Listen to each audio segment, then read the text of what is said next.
हाल में मुंबई के कुछ लोग आना जाना शुरू किए थे इधर और उनकी ये कोशिश थी कि किसी भी प्रकार से गृह मंत्री से कोई सेटिंग करवा लिया जाए और देवेंद्र फडणवीस जी को कुछ करवा लिया जाए ताकि हमारा मामला सेट हो जाए।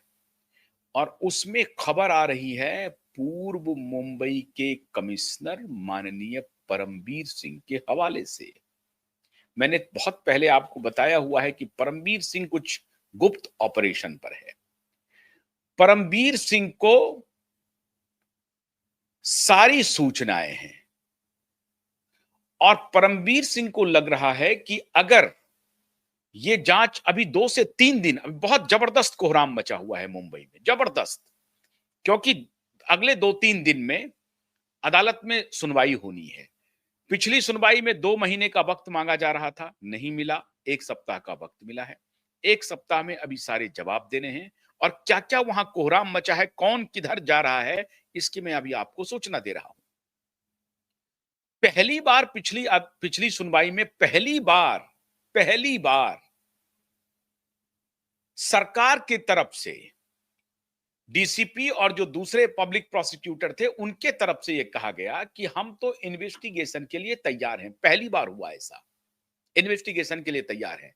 इसका मतलब यह है कि वो एसआईटी का हवाला दे करके ये जो बाकी 3-4 पुलिस वाले, उसमें जिस एसीपी के पास एक्सीडेंटल डेथ रिपोर्ट सबमिट हुआ था और उस एसीपी को ये अधिकार है कि एक्सीडेंटल डेथ रिपोर्ट की जो है आपने जांच कर लिया और जांच करके आप केस को क्लोज कर सकते हैं। तो पिछले दिनों हमने आपको बताया था कि ये मामला कोर्ट तक पहुंचा ही नहीं। एसीपी का ऑफिस ही कोर्ट के रूप में एक्टिव हो गया और इस मामले को वहीं दबा दिया गया। और इनको ये कभी आशा नहीं थी, कभी अपेक्षा नहीं थी कि एक दिन क्यूआई नेटवर्क आ जाएगा, एक दिन supreme court high court litigant association आ जाएगा और एक दिन दिशा सालियान के पिता सतीश सालियान आ जाएंगे और सतीश सालियान और क्यूआई के पास एक ऐसा सबूत आएगा जो सबूत इस पूरे केस के परखचे उड़ा देगा। ये इनको आशा नहीं थी।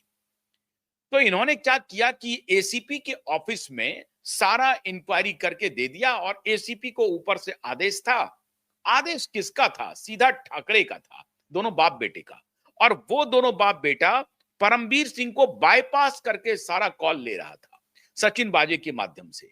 तो एसीपी को आदेश चला गया कि साहब ये हो गई रिपोर्ट, इसको क्लोज कर दो।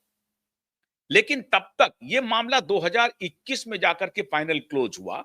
पहले तो रफा दफा हो गया, शांत हो गया, लेकिन फिर ये जांच चढ़ती रही, ये रहा वो रहा और ये कर करके फिर जो है सो रिपोर्ट को क्लोज करने की बात हो गई। लेकिन इस बीच में मामला क्या हुआ कि परमवीर सिंह और बाप बेटे में रिश्ता हो गया खराब। परमवीर सिंह ने यह आरोप लगा दिया क्योंकि परमवीर सिंह को मालूम था कि यह मामला दबने वाला नहीं है, यह मामला खुलने वाला है।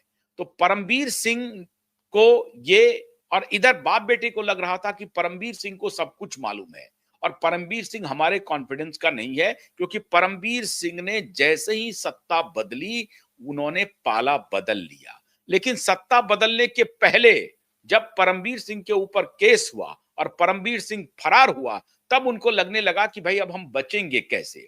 तो ऊपर में सारे लोग एक ही हैं। आपको मालूम है परमवीर सिंह का समधी जो है वो भारतीय जनता पार्टी का एक स्मॉल टाउन नेता है, लेकिन बीजेपी का नेता है, और वो भी कहां से? तो नागपुर से।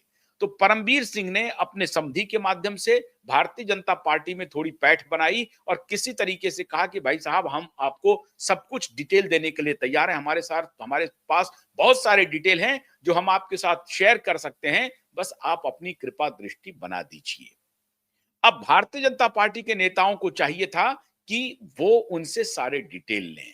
उन्होंने डिटेल ले लिया मित्रों परमवीर सिंह से, और जैसे ही डिटेल मिला परमवीर सिंह ने पाला बदला और परमवीर सिंह जो भगौड़ा था 3 महीने तक फरार था, वो परमवीर सिंह सुप्रीम कोर्ट में आकर के सरेंडर किया और सुप्रीम कोर्ट ने भी फटकार लगाई कि भाई आप पुलिस ऑफिसर हैं, आप मुंबई के पुलिस कमिश्नर हैं, आप जाकर के जांच में क्यों नहीं अपीयर होते हैं। लेकिन परमवीर सिंह ने कहा कि मिलॉर्ड, हमको अगर जांच में हम अपीयर होंगे तो हमको गिरफ्तार करके वो लोग यातनाएं देंगे, सजा देंगे। मतलब परमवीर सिंह की ही पुलिस, मतलब परमवीर सिंह ये स्वीकार कर रहा है कि मुंबई पुलिस उनको यातना देगी और ब्रुटैलिटी करेगा उनके खिलाफ, और कहा कि हमारे खिलाफ जितने आरोप हैं वो झूठे हैं। ये परमवीर सिंह ने सुप्रीम कोर्ट में दलील दी। तो कहा कि अगर अगर सारे आरोप झूठे हैं तो आप जांच के में शामिल होइए। ऐसा नहीं हुआ, जैसे तैसे सुप्रीम कोर्ट से उसने राहत ली और वहां से गिरफ्तारी से वो बचा। उसके बाद तो परमवीर सिंह पूरी तरह से पाला बदल लिया। अब ये सीन हो गया 2, ये तो सीन नंबर 1 था। सीन नंबर 2 क्या हुआ कि जिस दिन पीआईएल फाइल हुआ था और उसके बाद जब परमवीर सिंह को ये पहली बार एहसास हुआ जब पीआईएल फाइल हो गया नवंबर 2023 में। लेकिन परमवीर सिंह को लगा अच्छा पीआईएल में तो कुछ नहीं है, यह सब निकल जाएगा। जिस दिन दिशा सालियान के पिता सतीश सालियान फैक्ट्स के साथ, सबूत के साथ पुलिस कमिश्नर के ऑफिस पहुंच गए अपना एप्लीकेशन लेकर के, अपनी याचिका लेकर के, उस दिन से परमवीर सिंह के कान खड़े हो गए। और तब से परमवीर सिंह ये सोच रहा है कि कोई फंसे, हम इस केस से बाहर निकले। और परमवीर सिंह इस केस से बाहर नहीं निकल सकता है, किसी भी सूरत में नहीं निकल सकता है, क्योंकि वो उस वक्त कमिश्नर था।